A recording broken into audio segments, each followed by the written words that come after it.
All okay with sharing your screen, Neelam? I'm just sorry. I'm just moving the file format because I couldn't present as a PowerPoint. So if you just I'll just probably need one more minute if you don't mind. Okay, sure. Yeah.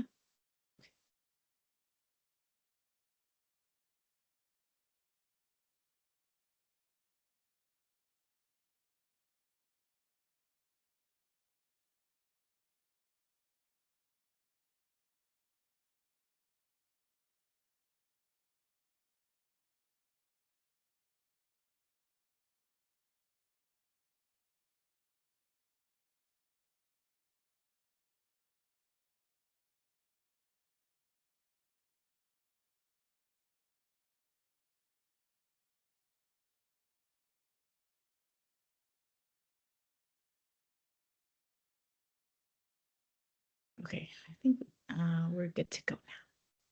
Thanks for your patience.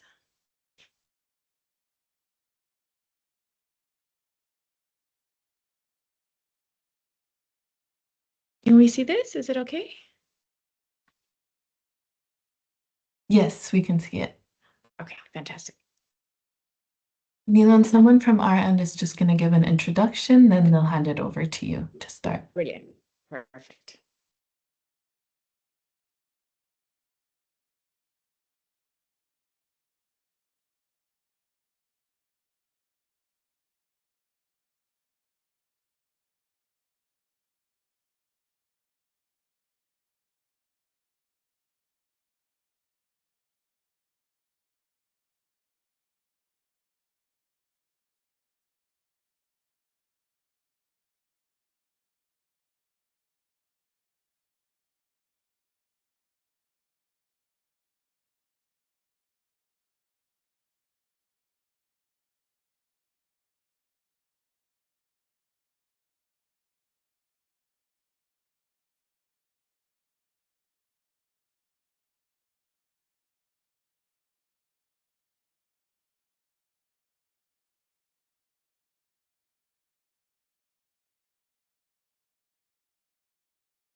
Hello, good morning, everyone. Thank you all for joining us. Thank you, Neelam, for joining us today. I think everyone is here. We can start. The mic is all yours. I think your mic is off, please. Thank you so much for the warm welcome. And I'm really honored to be able to host, especially in a time of such need. So, congratulations for showing up for your own well-being and being able to support each other in this time of uncertainty.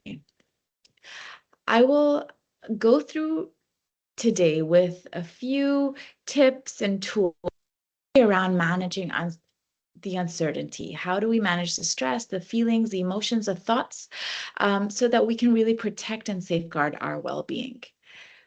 I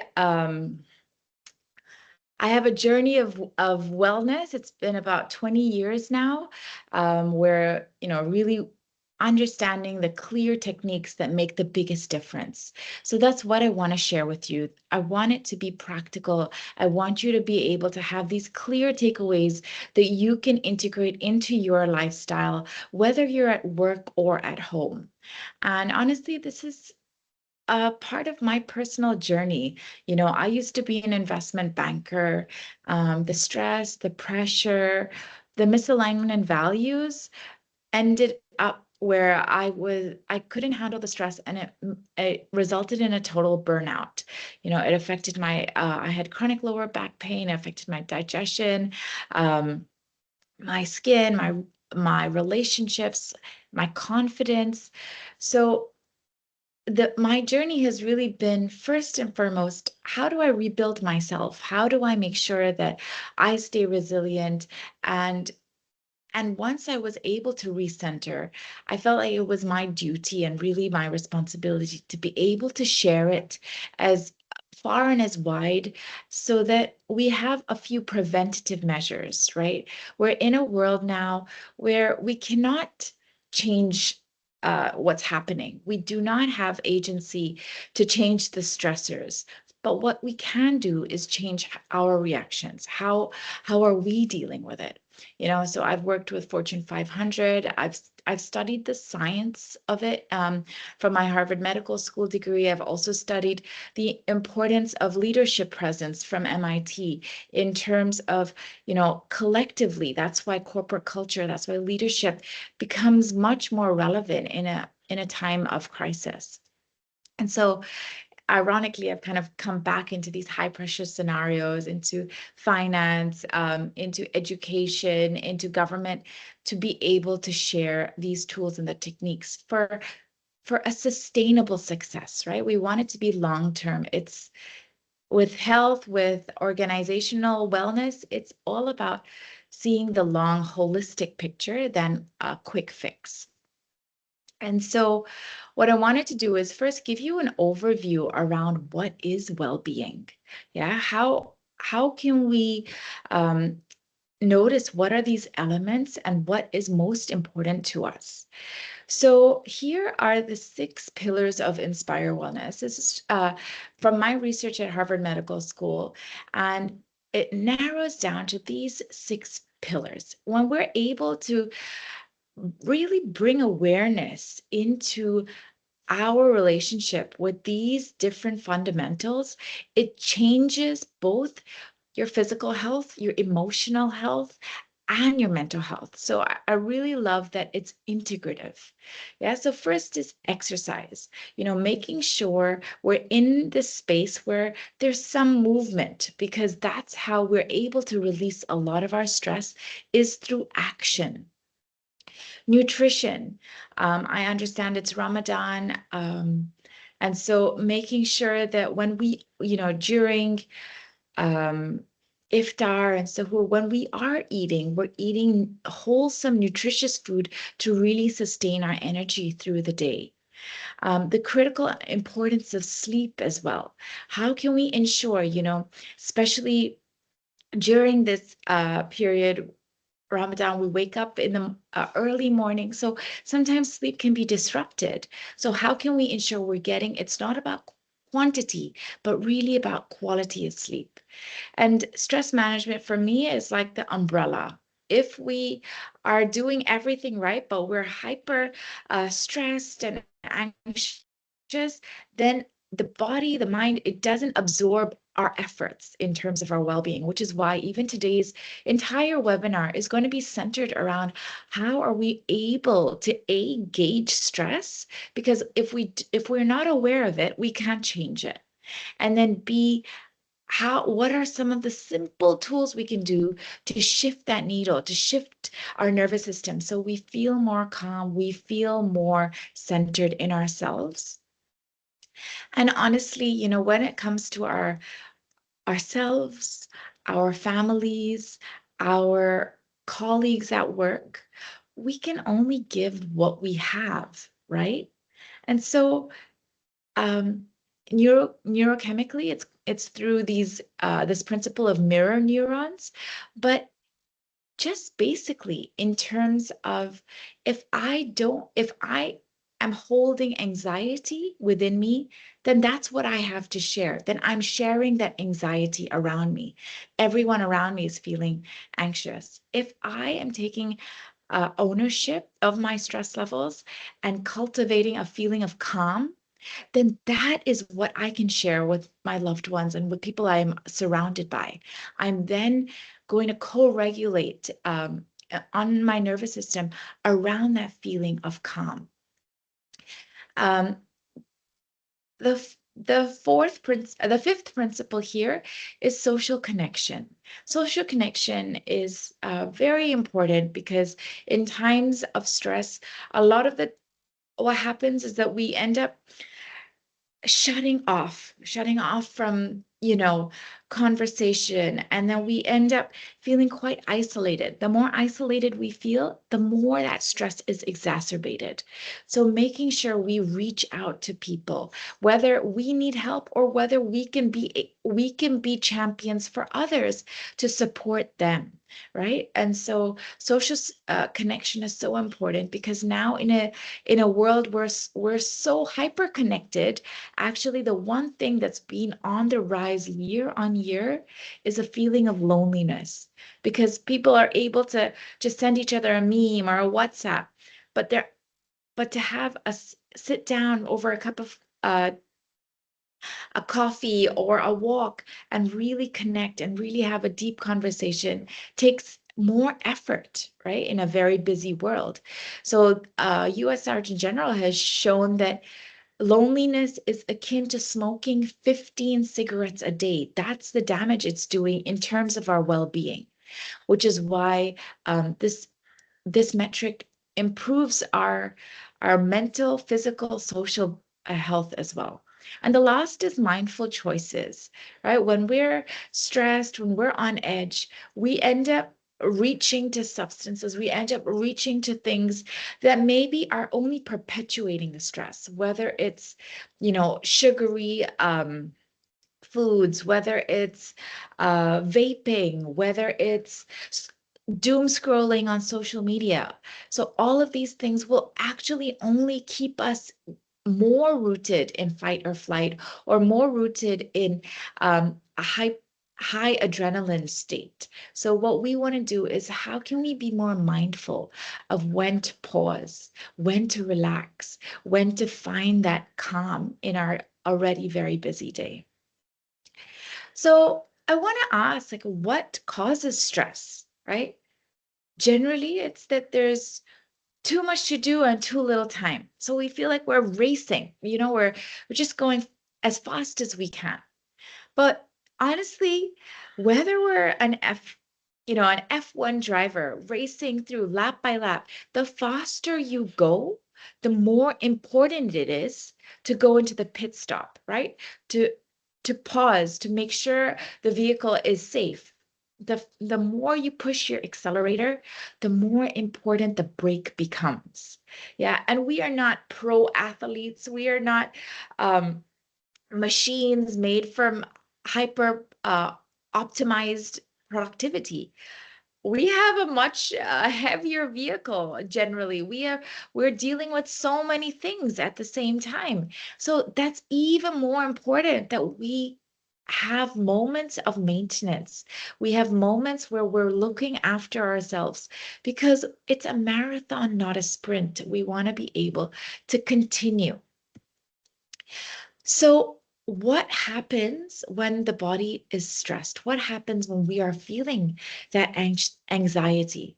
Firstly, I want to share that it is very common. It's not something you need to hide or feel shameful of if you are experiencing chronic stress or anxiety. 1 in 3 adults globally experience this. Yeah. And obviously, in the geopolitical situation that we're in right now, of course, this is a natural response. But in terms of our body, what is happening? When stress is experienced, evolutionarily, we're built as if that stress is a threat on our survival. That threat could be, maybe a tiger coming at us. So our bodies are built to act in that position, either to run away from the tiger or fight it or combat it, right? But now we're getting headlines, we're getting emails, we're getting notifications that are all increasing our stress level, but there's no real physical threat. There's nothing I'm trying to fight or run away from, right? But the body still acts as though there is, which is why the blood pressure starts to rise, right? Which is why you might feel your heart beating faster, right? Adrenaline is increased so that we are hyper vigilant. We're attentive to every single moment. But then doesn't allow us to think long term. We're in that state of survival, so it feels like right now everything is happening. Um, the brain gets ready for action. That also prevents sleep. We spoke about how important sleep is to restore and repair the whole system. In terms of the liver functioning, it actually releases glucose because it feels like, oh, you need fuel for action. So take this glucose and burn it in action. But because we're sedentary, we're not moving, we're not acting physically, the blood glucose level spikes. And that's, when we're chronically in that state, that's why we're seeing this incidence of a pre-diabetic stage. Digestion slows. I mentioned that my digestion was affected when I was burnt out because all my resources were going towards tension. So the body's ability to process gets lower. Yeah. And so even in terms of oxygenation, becomes more drawn to our muscles than our brain. So it's more drawn to physical action rather than critical thinking, logical thinking. So we're actually emotionally much more reactive. And I'm sure you felt that, right? When you're stressed, you're a little bit more snappy, you're a little bit more on edge, you're less patient. Don't blame yourself. This is neurochemically what's happening. The body is made for this because it feels like it's in a state of survival. So now the real responsibility here is to how do we safely move from survival into safety? How do we calm the nervous system so that we can take decisions from clarity rather than emotional reactivity? And so when we are faced with stress, there are three basic reaction modes. There's fight, which, some of us will say, yeah, that's my predominant one, right? We get a little bit more aggressive, we get angry, we want to control the situation. We have there's that fire element that comes. Or there's flight. We want to run away. We want to escape a situation. We want to avoid it. We don't really want to, we want to pretend it doesn't exist. There's a sense of fear there. Yeah. Or there's freeze. And this is a feeling of disconnection where we're numb to the situation. And in that way, we're unable to really see it. So these are the people who will say, yeah, everything is normal, everything is fine, business as usual. They're unable to really bring some empathy into the position.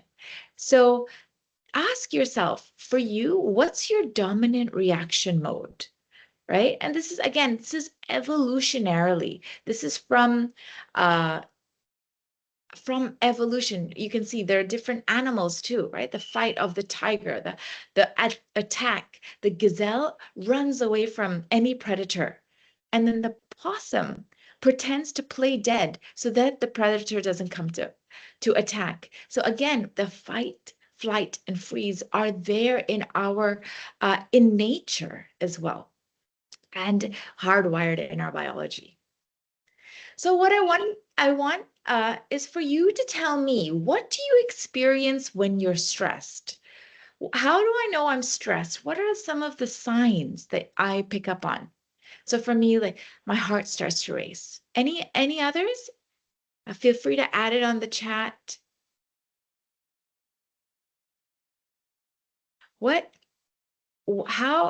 How do we experience stress?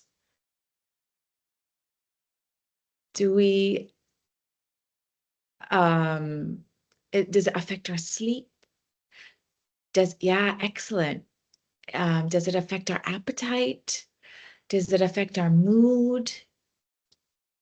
Do we feel a little restless? Yes, exactly. There's so many moments of awareness and clarity. Yes, exactly. Thank you for putting your comments in the chat. Absolutely. Yeah. Sometimes we feel, it doesn't even matter. Yes, beautiful. Sometimes it doesn't matter, even if I've slept so much. When I was burnt out, I would sleep for 6 hours, wake up tired, 8 hours, wake up tired, 12 hours, wake up tired, just feeling exhausted all the time, like I had no battery. Yeah, excellent. Very good. Very good. And, that's what I said. It starts with that awareness, right? When we can find what our telltale signs are, only then we can say, yes, I can now use that tool, use that technique to help me. But if I don't know that I'm stressed, then that technique never feels like it's relevant to me, right? We need that diagnosis before we get the prescription. So similarly, the more we're aware of it, the more we're able to take that responsibility in those techniques and the tools to help guide us. So here are some of the common anxiety signs to look out for, even in the workplace. If there's a feeling of nervousness, that feeling of tension, restlessness, right? Or you're feeling weak and tired, like doesn't matter if I'm having coffee, if I'm eating or not eating, I'm just so exhausted, right? Or all of a sudden my shoulders ache, my neck is paining, my back hurts. These unexplained aches and pains is the body's way of signaling to you that, hey, you need to calm down. It's time to take a moment for yourself. Or, I'll work with CEOs and they'll have panic attacks where they'll feel all of a sudden I don't know what to do. I can feel my heart race. My hands are a bit sweaty. My breath is shorter. And it's very hard for me to think clearly. Yeah. So this is exactly the tools and techniques that I'll be sharing here. And, it's also in our mind, right? We're always worrying, even though we know we shouldn't worry, but we still continue to worry, or it's very difficult to concentrate and focus on something. We have a higher trigger, and that's something that I've been dealing with as a coach on a private basis, where people are coming to me and saying, oh, now because we've been hearing all these things and these explosions and these interceptions, it's it makes me feel really nervous. But now even if somebody slams the door, I'm a bit on edge, and I feel like, oh, what is that sound? It could be, is it an attack? So that feeling where you're feeling insecure in your safety, right? Where any small sound becomes a trigger for anxiety. Exactly what you mentioned on the chat, the sleep problems, the feeling out of control. Also notice the breath. The breath is so powerful. How we are breathing rapidly. Yeah, so we're going to go through some breathing exercises, because before we respond to anything, our breath responds, and that's a proxy to our nervous system. So when we're stressed, we are either holding our breath or we're breathing short and shallow. What we want to do is engineer longer, slower breaths, because that signals to your body, hey, I'm safe. And it signals to the nervous system that I can go into rest and restore. I don't have to go into survival mode. And so, if I want to take a lot of time off work, I want to avoid social interactions, I don't feel like there's any point to do anything. These are all, again, signs of workplace anxiety. And this is from the mental health first aid manual. I've taken the image right out of there. I'm a certified first aid mental health aider, right? So what it does is you can start to see that we're talking about mental health, but look at the signs physically. It's all physical. The mind is racing. We're feeling dizzy, disorientated. It might even feel like we can't focus even on our vision. Sleep disturbances. It's difficult to swallow. Our mouth feels dry. Yes, it's Ramadan, but also when we're stressed, it actually causes much more dryness in our mouth. Yeah. So feeling that breathlessness. That's why going back to feeling calm, having those deep breaths will allow much more relaxation response. The heart palpitations, trembling, nausea, lack of appetite, sweating, shivering, just feeling like there's this a feeling like I want to move, but I'm a little trapped. Yeah. So here, I want us to have a clear action plan. Okay. Making sure that you're sleeping, and when you're sleeping, that it's sound sleep. You know, give me a hands up if you've gone to sleep in the last 2 weeks. You want to say, okay, I'm going to sleep early and I'll go to bed early, but you're in bed, your body is tired, but you've been tossing and turning and your mind is, thinking and thinking, and it's preventing you from sleeping. Has that happened to you in the last 2 weeks? It's certainly happened to me. Yeah. So knowing that we need to connect the body and mind. If the mind is super active and the body is super tired, there's a big disconnect. So by doing calming mechanisms, what we're doing is coming back to the body, relaxing the body, and then allowing the mind to slow down, to relax, to not be in that spiral of thought. And that really makes a difference in terms of how we're able to take in that pillar, right? Take in that pillar of restoration. So in terms of the action plan, psychologists say 90% of mental health can be addressed by the first rung, right? Just by diet, exercise, and sleep.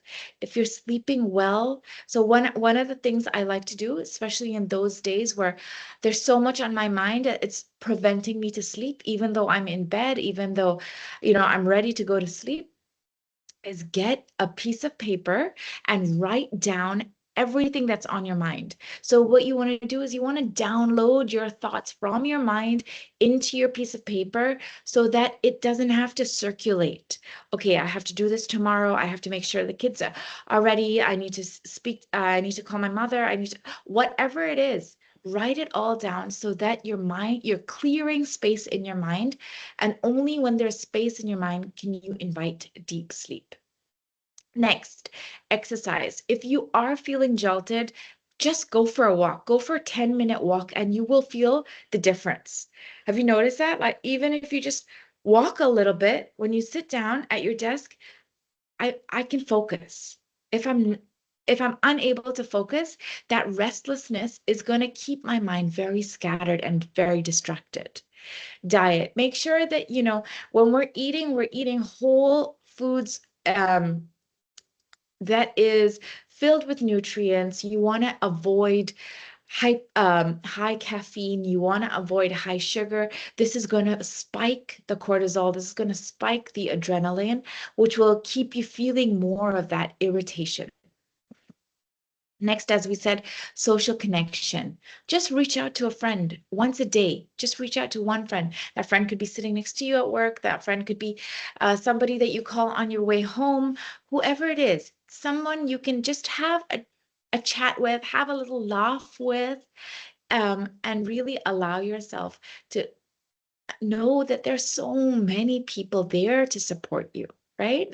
I'm sure you must be getting so many messages of how are you doing? How's everything? We're concerned. We're praying for everything to get resolved soon. Make sure that you're looking after yourself, right? So also be, if there's somebody that you feel like is dealing with things on their own or isolated, be that support system for them too. And the last thing is self-care. And for me, you cannot hold fear and faith. It's one or the other. If I'm scared, then what does it tell me about my faith right now?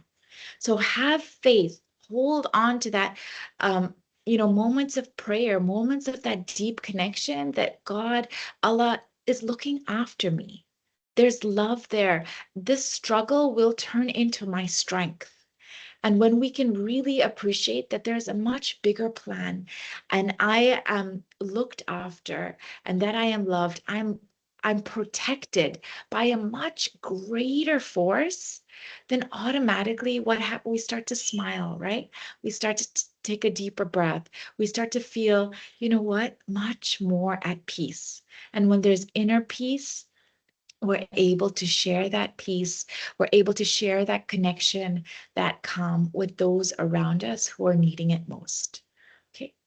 So what I want to do is first start on the level of the body. So on the level of the body, hands up, do you feel any tension? Do you feel any tension in your shoulders, any back pain, any neck pain? Yeah, has anybody has been experiencing this? Yeah, I'm sure all of you have, right? Yes, thank you. Thank you for the response in the chat. Beautiful. So we all have this feeling of stress easily translates to tension. Now, the way in order to feel at ease is to relax the tension in the body first. Yeah, if I'm holding on to pain, I can't just say relax, relax, relax, but I'm holding on to pain and tension in my body. So what I want you to do right now, feel free to keep your camera off. I'm going to share a few small mindful movements that will help with releasing that tension, mobilizing, and releasing the calcification of stress in the body. So the first one is we all experience neck, right? We're in front of our screens all day. So the neck pain can be something we want to address first. So simply, all I want you to do is bring your chin to your chest and then roll very slowly the chin up. So you're rotating the neck and then bringing the chin back down to the chest. So just let's do 3 circular movements together.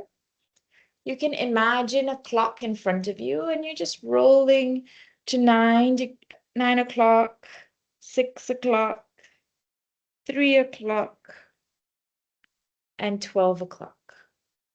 And just start to notice, ooh, where that tension is. And then connect that with your breath as well. As you inhale, lift the chin up. And as you exhale, bring the chin down. Reverse now, going into an anti-clockwise direction. So inhaling, lifting the chin up. Exhale, chin to the chest. Good. Good. Just feel that rotation. Wow. Already just feel my neck feels much lighter, right? My head feels much lighter. Good. So next, what I want to do is also the shoulders are areas where we hold tension and we hold our stress in our shoulders. So let's release that. What I want you to do is bring your hands on your shoulders and you're going to draw big circles with your elbows. Yeah, so it also opens the chest. The chest tends to feel tension when we're breathing shallow, right? So you want to open up, feel the back of the body, the shoulder blades, bring the shoulders together as much as they can come, and the elbows behind you as far as they can go. Okay, and then again, reverse the direction. Feel that rotation. Draw the elbows as high, as wide, as low as they can go, connecting with your breath. Yeah, when you breathe out, the elbows come down. And when you breathe in, the elbows come up. Breathe out, let the elbows drop down. And breathe in, draw the elbows up. And relax. Good job. Okay, excellent. So what I want to do next is we're going to do some breathing exercises, but I like to see like the body is your container. Yeah, it's your container for the breath. Now, if the body is tight and stiff, then we're unable to really contain the breath when we're unable to feel the depth of each breath. But when we're able to loosen up the body, open it up, we have much more space to breathe into. A lot of the time, what I see with my clients is that the stress comes so that their chest feels tight, their shoulders come forward, and they're rounded in their spine. So what I want to do is we want to open up the spine in a spinal stretch, which is something, again, you can do this with at home, you can do this at your desk, you can do this with the kids. It's lots of fun. So all I want you to do is lift one arm up, and as you breathe out, just stretch to the side. Good. And then breathe in, come back to center, breathe out, relax.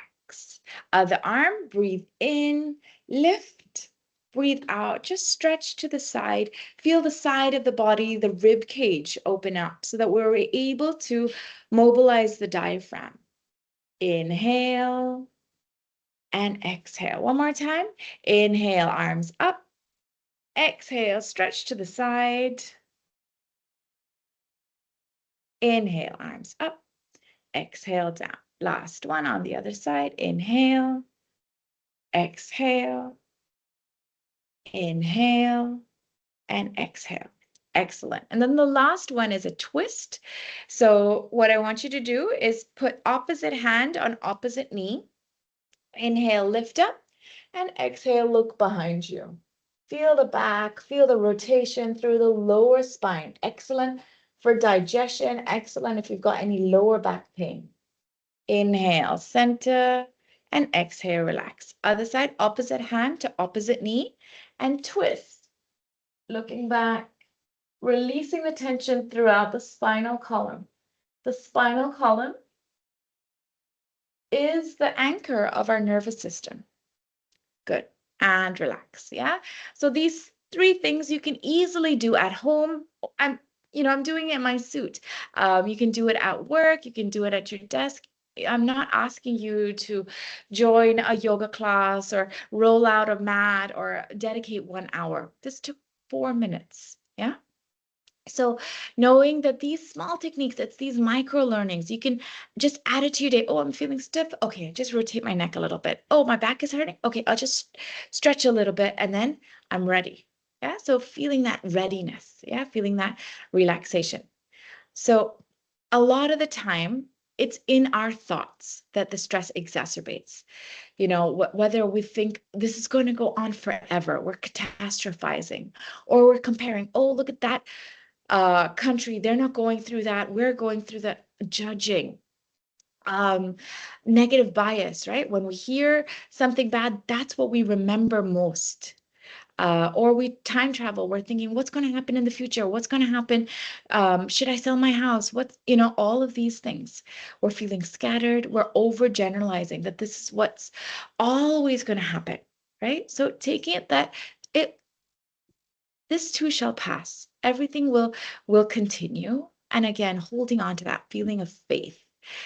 And I like this quote, you don't have to control your thoughts. You just have to let them stop controlling you. Yeah. So how can we stop our thoughts controlling us? If we say, be calm now, will I be calm? Oh, I have to be calm. I have to be calm. I have to be calm. That's not going to help, right? So I'm not using the mind to conquer the mind. I'm going to go beyond the mind. What's beyond the mind? It's our energy. Yeah. So when we're stressed, we're breathing short and sharp. When we're relaxed, we're breathing long and slow. So if you're noticing your mind is going through these thinking traps, then it's time to come back to your energy, go beyond the mind, and do some breath work. Okay, so I want us all now to place one hand on the chest and one hand on the belly. So what you want to do is you want to create a connection with yourself.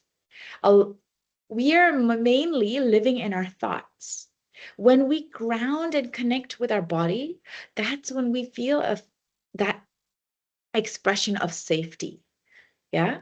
And I want you to, as you breathe here, notice that there's a feeling of expansion when you breathe in, like a balloon. And when you breathe out, there's this feeling of contraction. You're letting the air out of the balloon.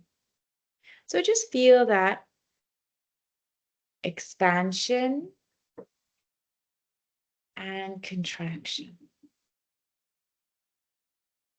Using this mindfulness technique to come back to your body, come back to your feeling of ease. As you breathe deeper, you will start to feel the expansion goes lower into the belly rather than the chest. Let the hand on the chest, relax the chest.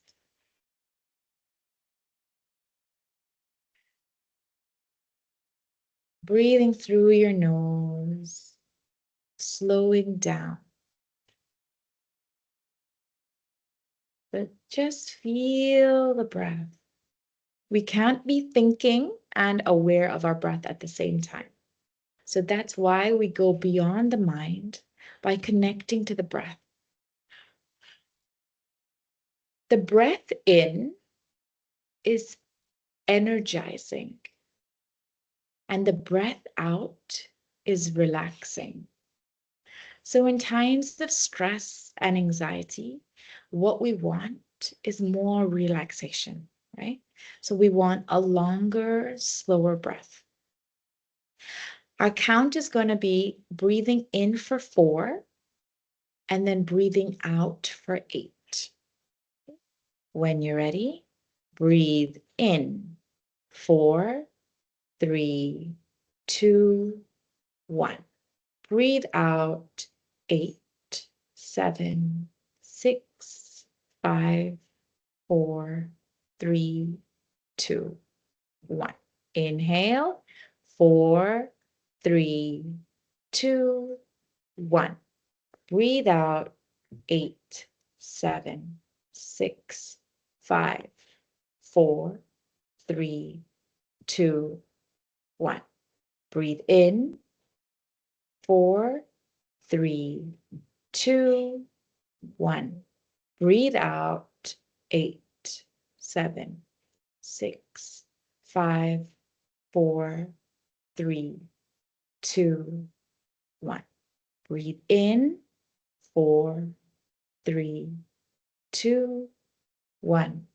Breathe out 8, 7, 6, 5, 4, 3, 2, 1. On your own now, breathing in for 4, breathing out for 8.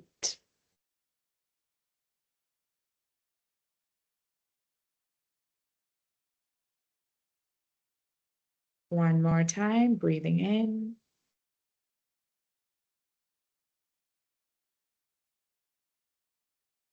And breathe out.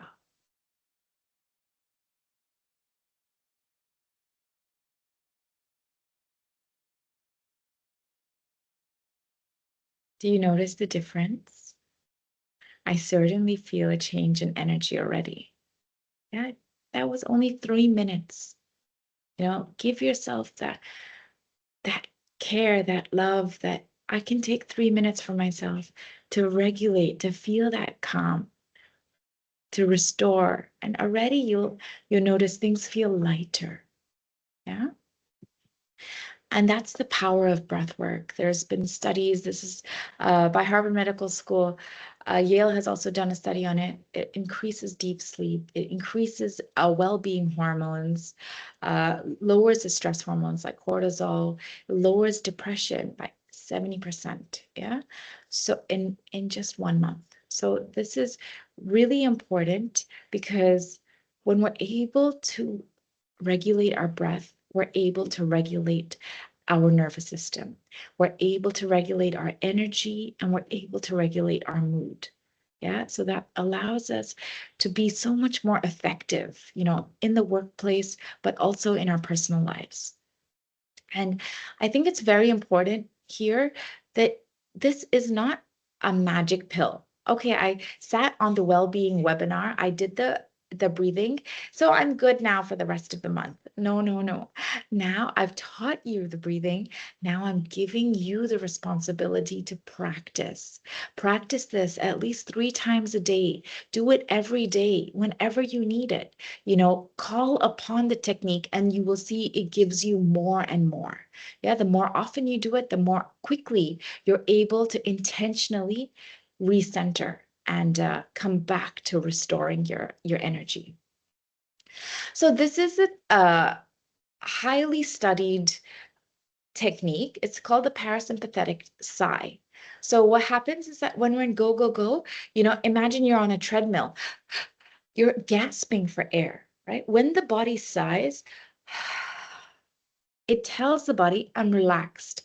There's no threat, right? There's no need to be in that go, go, go frame of mind. And so what you want to do is just breathe in through your nose and a deep exhale out with a ha sound. Try again. Breathe in.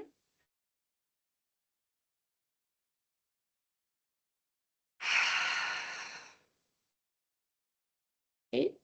Try one more. Inhale. Lift your shoulders up. All the way up to your ears. Now, when you exhale, say ha and drop your shoulders.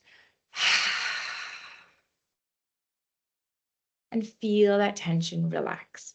Yeah, so this is something you can do, you know, before going to sleep, before presentation, before, you know, if your children are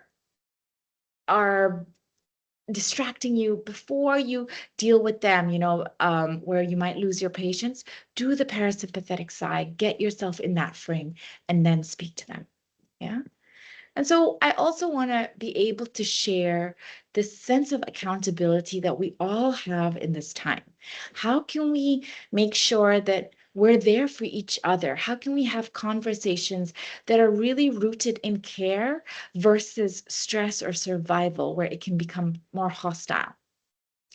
So first of all, if you are noticing a colleague or a friend or a family member who's struggling at this time, go for a walk with them in a neutral environment. You know, don't speak to your colleague in the office about this, or don't speak to your family member in front of a family gathering at iftar. You know, do it in a neutral environment. Say, okay, let's go for a walk, or let's meet up. We can play some cards. And so there's no tension in from the environment. People don't feel like they're being judged. Another is come from a place of care rather than confrontation. Rather than like, oh, what are you doing? How come you haven't, you know, you've missed 3 meetings? Come from a place of care. I'm really concerned about you. There's so much going on at the moment. How are you doing? You know, also use specific behaviors. Oh, I saw that you just hung up the phone like that. Mom was really upset. Rather than just saying, why are you so rude all the time? You're so disrespectful. You know, use a specific behavior. How come you just hung up like that? You know, and that way it's not, you're not overgeneralizing into a character trait. You're talking about, when this happened, I'm concerned because that's not usually how you act. Is everything okay? Is what's going on? You know, and be there to listen rather than saying, okay, here's this breathing technique. We got to do this right now. Or you're not sleeping enough. You need to be able to download all your thoughts before you go to, rather than giving them a list of solutions. Just first, your conversation is about care. So be prepared to listen. Listen to what they're saying. Listen to what's going on with them, right? And then you ask them, how can I help? Oh, I learned this really great breathing technique. Would you like me to show you? You're giving them ownership. You're not telling them what to do. You are giving them a feeling of agency. How can I help? Oh, you know, just having this conversation already makes me feel so much lighter. Thank you. Great. Or, yeah, I would really like, do you have any tips around well-being, or what can I do? Great. You know, and that way you can steer them, but letting them choose which direction they want to be taken. And then, of course, it's not one-off conversation in isolation. Check in and the next week or the meetings, they're smiling. You just reach out. Hey, it looks like you're in a much better place. How are things going? Just share that feeling of a connection. Bringing people together with that feeling of support and care really goes a long way, especially when we're all dealing with this crisis in very different ways. We all have, different personal lives, different pressures on our work. So being able to just be open and have a safe space to speak into makes a big, big difference. And lastly, I really want to touch on family support. How can we ensure that at home we're in a place of harmony, even though it's a distressing time regionally, right? How do we create that support? I have 2 young children. So as a mother, this is a very important space here, right? It's important to just be able to be available to them, spending quality time. It doesn't mean that you're sitting there playing Monopoly for 4 hours. Of course, we're all busy, and we're also in these very blended environments, right? We're working from home. Usually when the kids see us at home, it means that we're available to play anytime. But now, no, I have this email to send out. I have this presentation to put together. So how we can create these micro moments of connection, even when we're sharing the space in different domains. So, give me a cuddle. Let's have breakfast together. Let's make pancakes. Anything that you can really bring them together with. Like my son loves bowling, so he's found 10 empty plastic bottles, and he'll line them up as a triangle, get a tennis ball and roll it down the corridor. And so he'll be like, Mama, let's play bowling. I'll say, okay, I'm going to do just 3 shots. Let's see if I can get a strike, right? So it doesn't mean that we have to say a yes, which means I'm now here for 4 hours and I don't have that energy reserve, or I have to shut them off. Small moments of connection. Validating your children's feelings with reassurance. Yeah, you heard that sound? Yeah, it was so loud, right? That's a loud sound like that is usually really scary. It's okay to feel scared right now. I'm here. Come, let's hug. Let's get into the covers. Shall we read a book? You want me to read to you? Validate that, yes, it's scary, but I'm here for you, right? Just like God, just like Allah is here for all of us. Be that reassurance. Yeah, tell them we're looked after. Teaching them nervous system regulation skills is the biggest thing. This is what I've really seen, whether the child is 4 or a teenager or an adult child. Nervous system regulation is so important because the children co-regulate from your nervous system. If you are stressed and anxious and you're saying, yeah, everything is fine, but you're holding that tension, they're not hearing your words, they're hearing your presence. So for the family to come together and say, okay, guys, before we break fast, everyone, let's do 5 minutes of deep breathing. Let's all relax so that when we break fast together, we can really enjoy our meal. The body is ready and we're in that harmony and that peaceful state of mind. Yeah. So these are simple techniques. You can teach them. The sigh, sometimes I will say with the kids, imagine on one hand, you're smelling a flower. So taking a deep breath in, and in the other hand, you're blowing out a candle. What have I taught them? Parasympathetic sigh. Inhale, exhale. You can absolutely bring this into your home, make it a way where you're bonding with your children while you are all regulating the nervous system, while you are all understanding the importance of well-being and mirroring and modeling that at this time. And so one of the affirmations I like is, Today, I let go of fear. I embrace simplicity, peace, and love.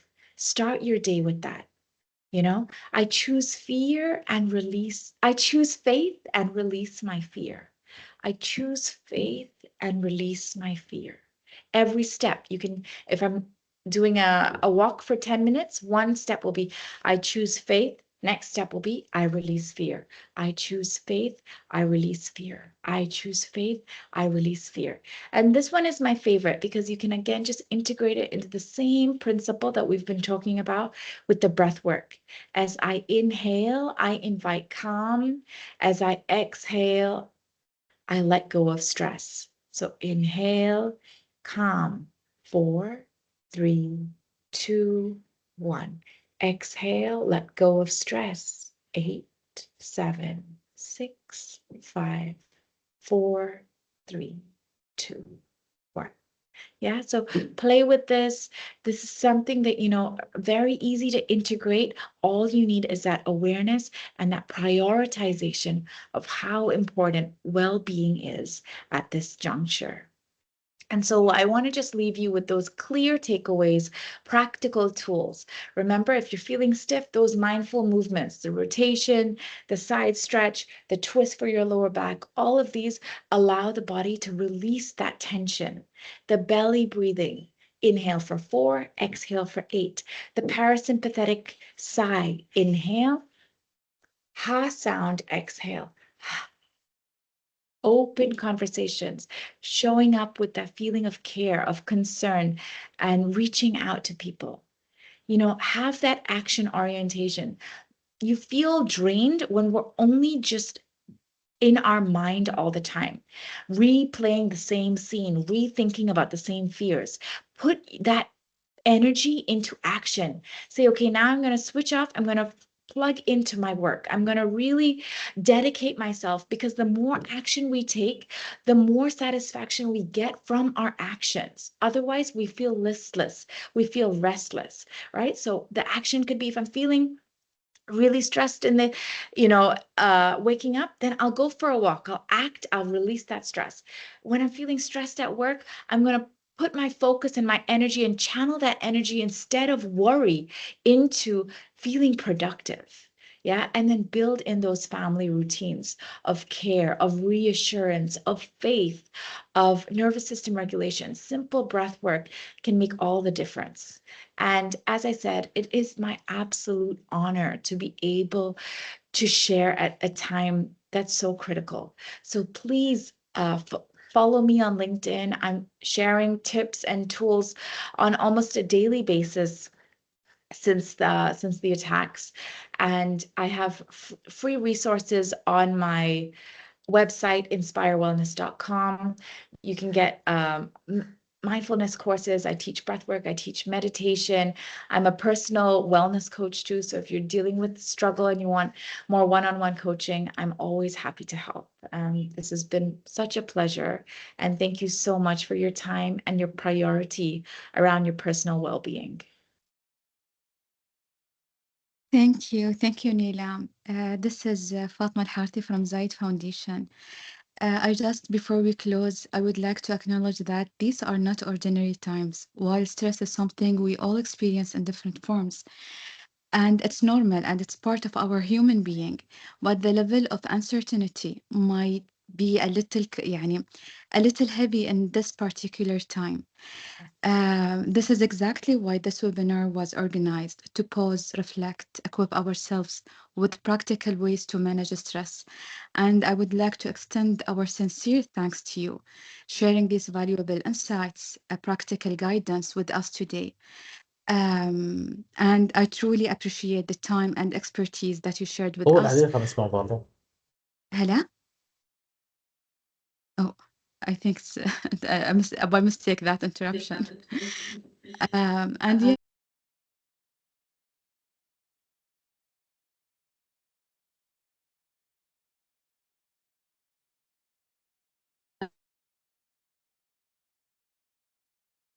Fatima, I don't think we can hear you anymore. Yeah, your mic is off.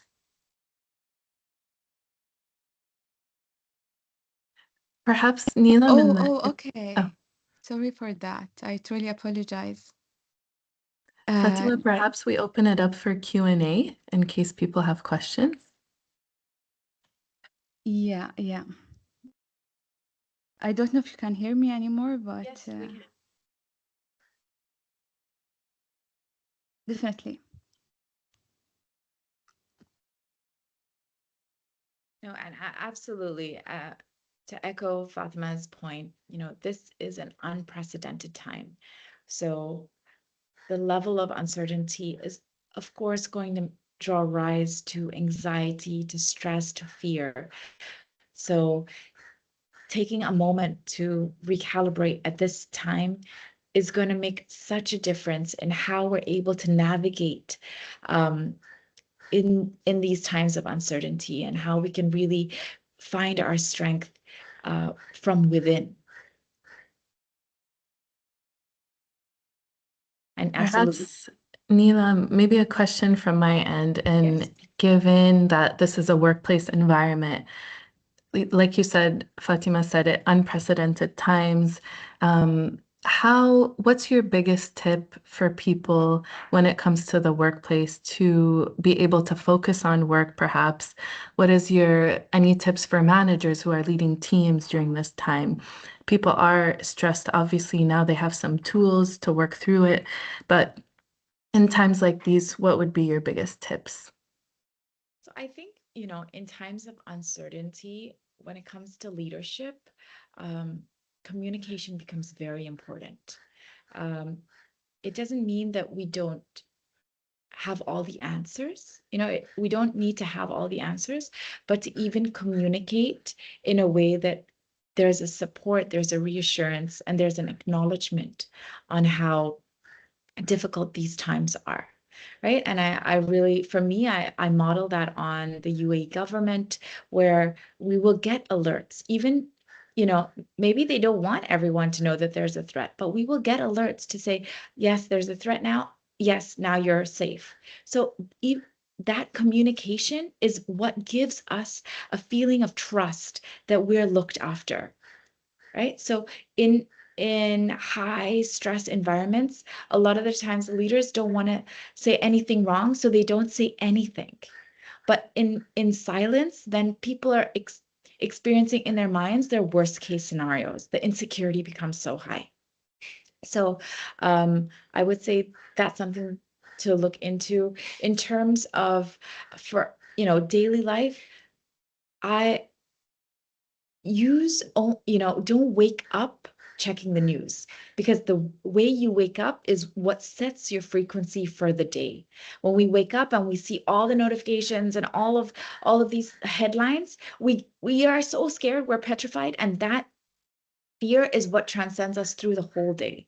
So of course, I'm not saying don't look at the news, but give yourself moments. Okay, from 11 to 11:30, that's when I will be checking. So I can still regulate myself in the morning. I can still make sure that maybe I'll do a little bit of stretching, I'll do a little bit of breathing, calm myself, spend some quality time with the family, and then I'm ready to take on this information or the stimulus.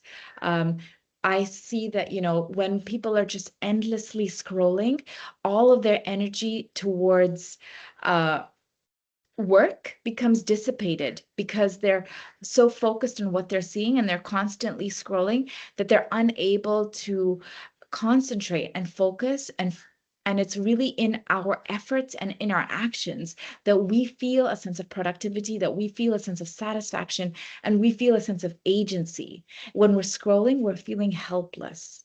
So making sure that when you're looking at those headlines, you're doing it from verified sources, and you're not doing it throughout the day. You give yourself maybe I give myself 2 windows, late morning and early evening, just to be on top of things, and then that's it. So I feel like I'm informed, but I'm not being hijacked by the negative bias of the media as well.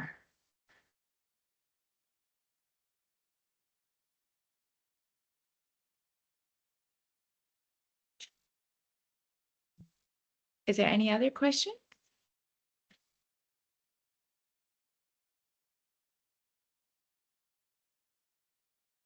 I think think we have one in the Yes, chat. yes.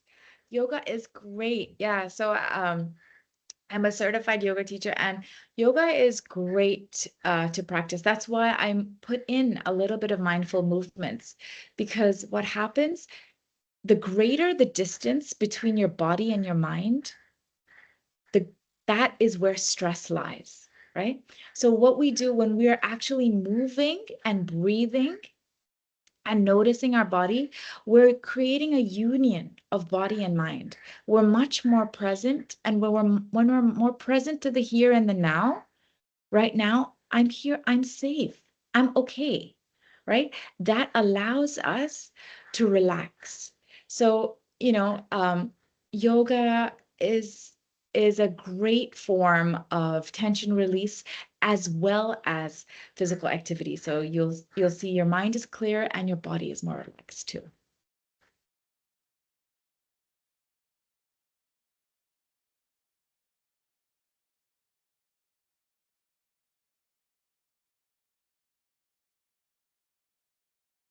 Yeah, my pleasure. Thank you. Really appreciate you attending, and I'm really grateful that this was beneficial. Thank you, Neelam. Perhaps if there aren't any more questions, we can probably go ahead and close. Thank you very much for your time. Thank you. Thank you, Neelam. Thank you, everybody. And thank you for the team who made this happen. And thank you all for joining us today. Thank you very much. Thank you. Thank you. Thank you very much.